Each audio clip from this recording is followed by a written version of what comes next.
Hello everybody, it's Jamie from Old Shipping Lines and welcome back again to a shipwreck video. Today we're gonna talk about the shipwreck, or the sinking in this case, of the HMS Otranto.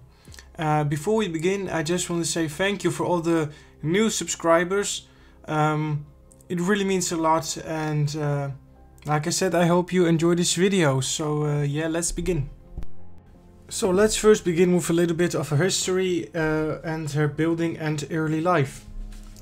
Otranto, named after the Strait of Otranto between Italy and Albania, was built by Workman Clark and Company at its Belfast shipyard as yard number 278. She was built for the Orient Steam Navigation Company, England to Australia run. The first attempt to launch the ship failed on 23 March 1909, as the tallow used to lubricate the slipway had frozen and Otranto ground to a halt after sliding only 20 feet. Attempts to persuade her to resume her progress with hydraulic jacks failed, and the slipway had to be partially rebuilt before she was successfully launched 4 days later. She was completed on 20 July and departed London on her maiden voyage to Brisbane, Australia on 1 October.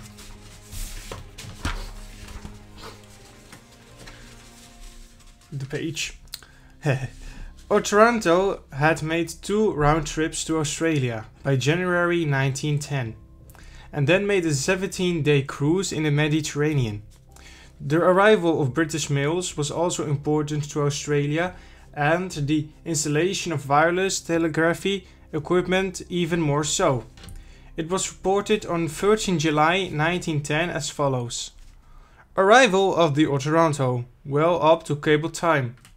The HMS Otranto arrived from London via port early yesterday morning, and after being granted pre-tweak, made fast to the quay a little before 9 o'clock. Captain Code reported an uneventful voyage. Fine weather was experienced to Cape Guardafui, but from the point to Minquay Island a strong southwest monsoon was met with. After leaving Colombo, moderate southeast trades were encountered, accompanied by a heavy southerly swell. The Otranto is the first of the new Orient liners to be fitted with and during her present trip she was able to maintain communication with 23 shore stations and 45 steamers. A full account of Johnson's ferry's flight was received from the Macedonia's operator on Monday. The Otranto, after discharging cargo, resumed her voyage to the eastern states at 3:30 o'clock in the afternoon. Mails by the Otranto: 142 packages of parcel post and 1,619 bags of mails comprise the total shipment of mails brought to hand by the HMS Otranto. Western Australia's provision consists of 146 bags, whilst the balance is distributed as follows. Then goes a little bit further. She resumed her London Australia runs into early 1910. That year the company was awarded a contract to carry mail, and she was redesigned as the HMS Otranto. The RMS standing for Royal Mail Ship. She was present at King George V's coronation naval review on 26 June and made several voyages to the Norwegian fjords before mid-September, when she returned to the Australian run, on which she remained until war was declared on Germany on 4 August 1914. But the liner would be met by war. So that's the second part of the story, the war. The Admiralty requisitioned Otranto on the same day for conversion to an armed merchant cruiser, having 8 quick-firing 4.7 and 120 mm guns fitted. A rangefinder was installed on the bridge, and her four and aft holds were refitted as magazines. Steel plating was added to protect her steering gear, and her interior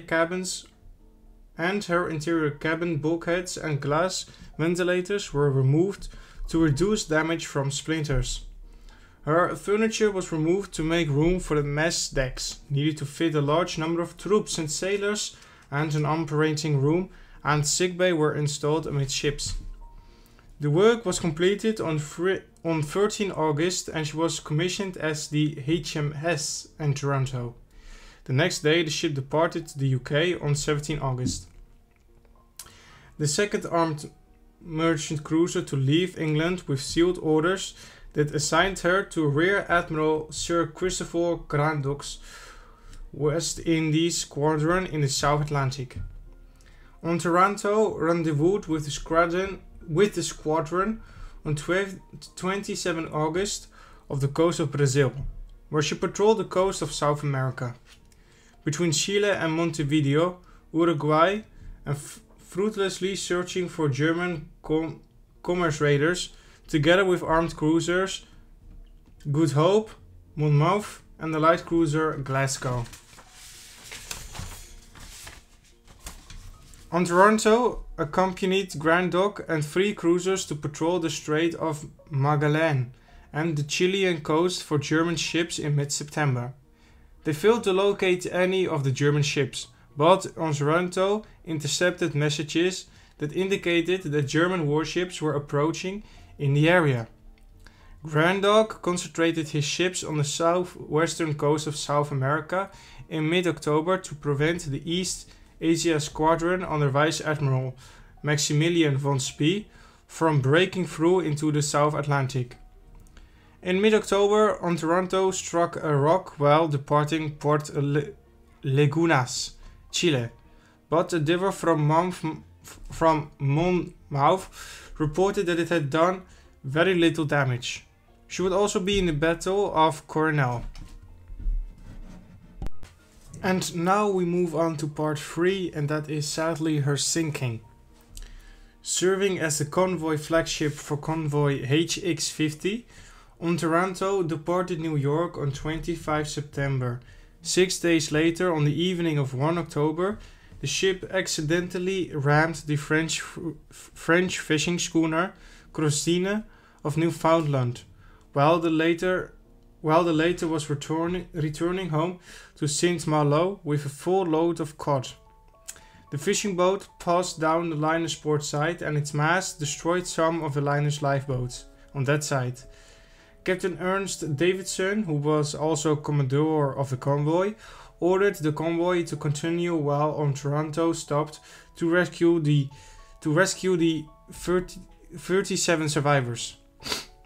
The derelict Christine was now on a menace to navigation, and Davidson ordered his gun crews to sink her later that evening. The liner caught back up with the convoy by daybreak. The following day, the first death from the influenza pandemic occurred, and the soldier was buried at sea. Only one other flu death on board Otranto is recorded, but others may have occurred before she met her end. The convoy encountered a strong storm on 4 October and even got stronger over the next several days. By the morning of 6 October, it was assessed as a force 11 storm on the Beaufort scale with mountainous seas. The storm forced the British destroyers that were to rendezvous with them back into port on 5 October, and the last American escort departed at 6 p.m. The weather prevented accurate navigation, and the convoy was forced to proceed by dead reckoning. The ship's officers were uncertain if they were of the northern coast of Ireland or the western coast of Scotland. When day broke, it revealed a rocky coastline 3 to 4 miles to their east just ahead of the convoy. Most of the ships currently thought this was the Scottish coast and turned south, but Otranto's officers of the watch thought that it was the Irish coast and turned north. HMS Ah, my nose, I'm so sorry. HMS Kashmir, another liner turned into a troop ship, was about a half a mile to Otranto's north, and the turns placed them on the collision course. Both ships attempted to avoid the collision, but the efforts cancelled out, and Kashmir rammed the Otranto on the port side amidships, a few miles off the rocky coast of Islay. The impact punched a hole some 20 feet deep and 16 feet wide in Otranto, from below the waterline up to the bow deck. The hole was right at the bulkheads between the fore and aft stokeholds, and both instantly flooded, killing most of the crewmen in those spaces. When the engine room flooded shortly afterwards, Otranto lost all her electrical power and began to drift towards the cliffs of Islay. The water pressure caused other bulkheads to collapse, quickly flooding other spaces below the waterline and giving the ship a massive list to starboard. The impact also damaged many of the remaining lifeboats on that side. The crew attempted to use collision masts to cover the hole in the ship's side, but it proved to be too large. Kashmir's bow was by impact, although she was able to steam off when a wave forced the two ships apart soon after the collision. The high winds and heavy seas prevented the launching of any lifeboats, and Davidson had decided not to abandon the ship just yet, in the faint hope that some passengers and crewmen might be able to swim ashore once the ship got closer. About a half hour later after the collision, the destroyer HMS Mounsey appeared after searching for the convoy during the night. Despite Davidson's order to stand clear, Mounsey's captain, Lieutenant Francis Craven, positioned his ship on Otranto's side to allow the men aboard the liner to jump aboard. Several times the two ships struck and the destroyer's hull was holed, her bridge smashed, and 2 of 3 boiler rooms flooded, and many hull frames were broken by the force of the impacts. Nonetheless, Craven kept his small ship close and was able to rescue 300 American troops, 266 officers and crewmen from Otranto,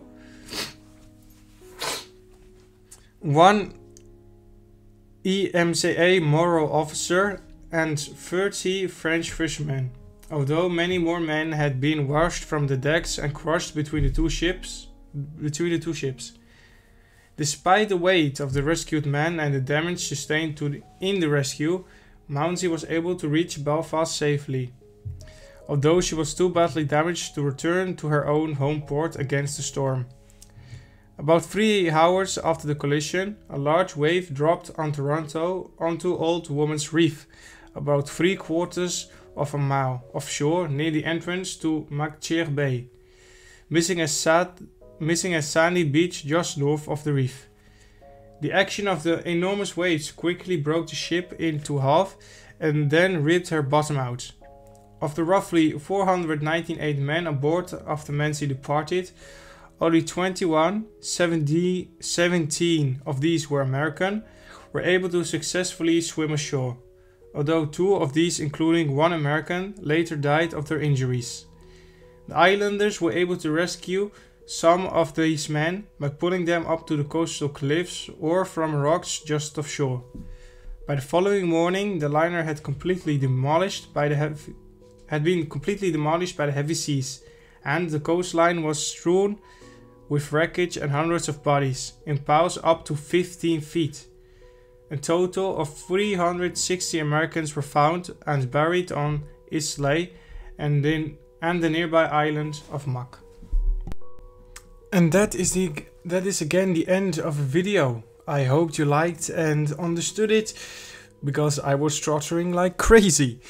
But like I earlier said again, I hope you enjoyed the video though. And I quickly again want to thank you, the new subscribers who have subscribed, because I wouldn't be here without you guys. So every time when I see a new subscriber, it means a lot. But if you have friends who like ships or ocean liners, please show them my channel. And with that out of the way, guys, wherever you are, have a good night or day, and we will see each other on the next video. Goodbye.